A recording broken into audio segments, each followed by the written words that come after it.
Hey everybody, and welcome back to the Cook's Warehouse. We are here today to discuss pie. And whether it's for pumpkin pie or pecan pie, or in this case, a great idea for a non-traditional Thanksgiving or what you do with your turkey leftovers, we are going to be making a delicious filling for a turkey pot pie. But we need a nice little pie crust to top it with, and that's where Neely sends me to work. So I'm just gonna show you a really simple, easy pie crust, super easy to make, and it just needs a few tools. So in the bowl, I already have a cup and a quarter of flour.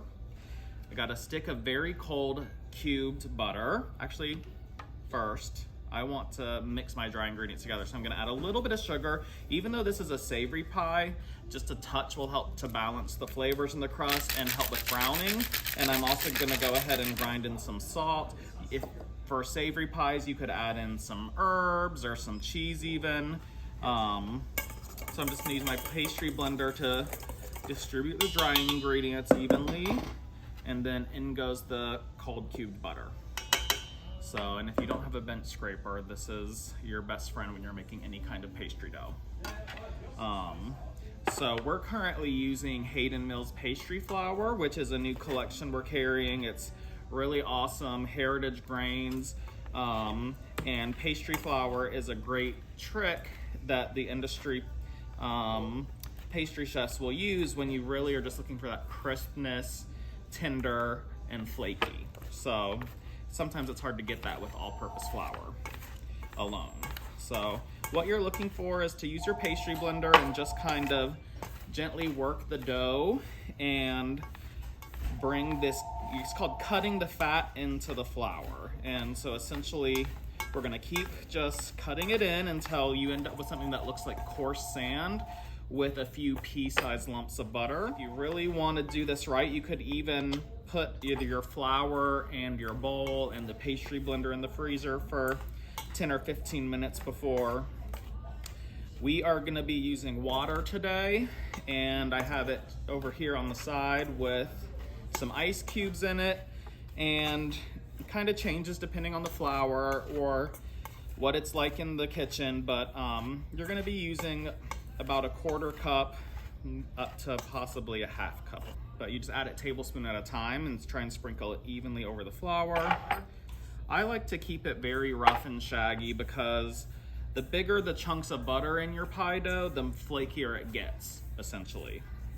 So if you want a more tender, less flaky, you can go ahead and just blend it in a little bit further until you see less lumps. But it's all about the flick for me. So I'm gonna add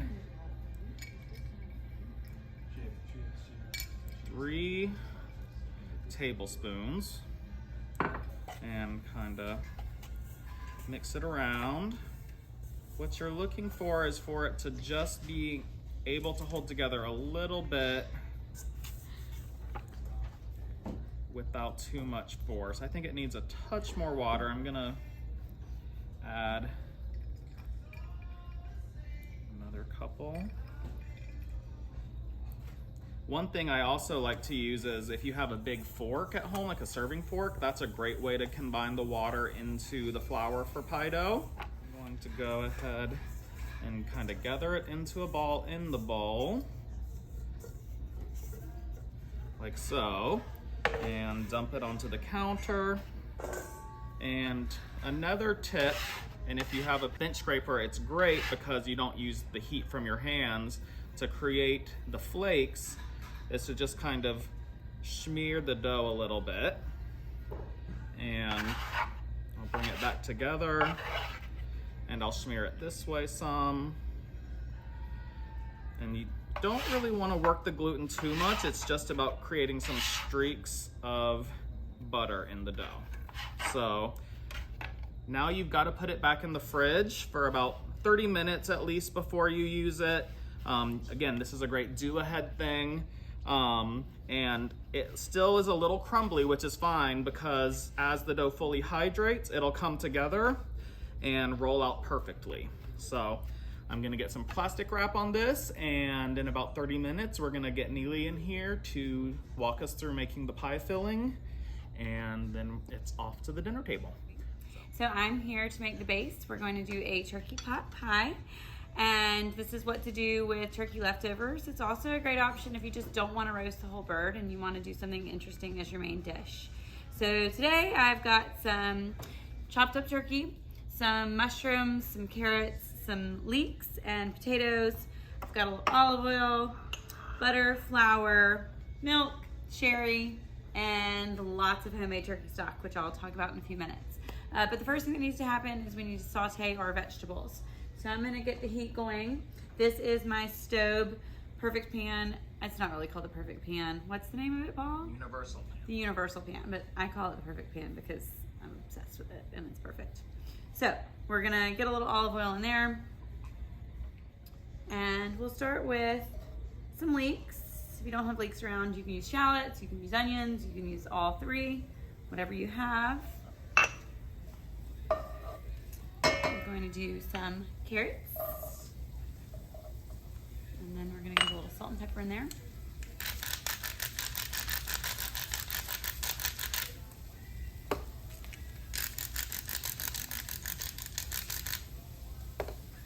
I've got some peeled potatoes that are cubed. You can use russet or Yukon Gold.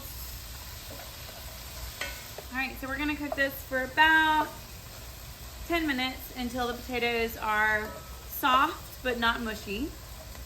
So the potatoes are tender, it's nice and browned in there, smelling good. I actually added a few sprigs of thyme just to add another layer of flavor. So now what I'm going to do is just transfer the veggie mixture into a separate bowl.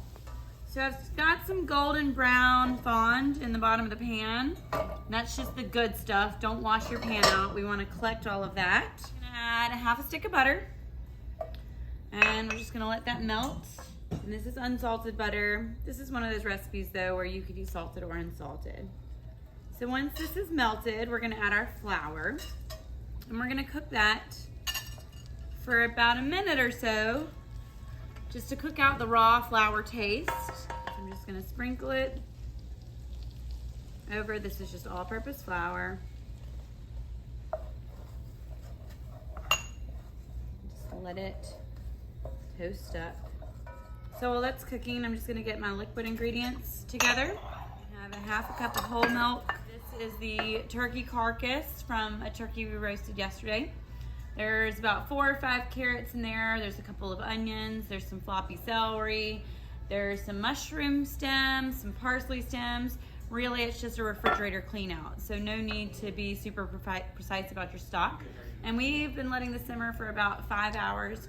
You can also put this in the slow cooker, or you can put it in a pressure cooker if you don't have that kind of time. But if it's Sunday, just let it go low and slow on your stovetop. And I'm just gonna do a little drizzle. Whisk, whisk, whisk. You don't want to dump it all at once or you're going to end up with lumps. So just a little drizzle, a little bit at a time. Once you've added most of the stock, you can just go ahead and add the rest. All right, now that the stock's in there, we're going to add our milk. Ideally room temperature, but definitely not the end of the world if it's not. All right, so a little bit of sugar, just like in the pie crust. It's not gonna make it sweet. It's just gonna add a little balance of flavor. And I always like to add a little bit of cream sherry, about a tablespoon. You could also do like a marsala would be really nice, a Madeira. It's just that extra ingredient that people can't quite tell what's going on in there, but they know it's delicious. Let's go ahead and add our chicken and our veggies. How good does this look? So the thyme sprigs that I threw in there earlier, I'm just gonna pluck out. All right, and when we come back, this is gonna be in a pie dish and we're gonna roll out the crust. So the pie crust has been hydrating in the fridge for about 30 minutes. The temperature's been coming down and we are ready to roll. So what you wanna do is just give a generous little dusting. I'm using a silicone pastry mat, which helps, you know, avoid using as much bench flour. And when you're using a dough with this much butter in it, any help in non-stick is a good thing. So we've got that. I really prefer these dowel style rolling pins. I'm gonna just kind of give that a little dusting of flour. And I always like to just work the dough a little bit. And pinch it there. Okay, so one tip when you're rolling out a pie dough is you always work from the center out. And I like to turn it quarter turns as I go, and you're just constantly making sure it's not sticking. And so we're just gonna go slowly but surely.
Hey, Paul. Hello. What's going on here? I'm just finishing up the pot pie you left for me. We just rolled it out, put the top on, brushed it with some heavy cream, and topped with flaky salt. It would be really good with some everything bagel seasoning, or I mean, you can get creative, poppy seeds, sesame seeds. So we're about to pop it in a 375-degree oven until it's bubbly. One last thing I want to do is just cut a couple vents in it. And all right, check back with us in a little bit and we'll share what it looks like.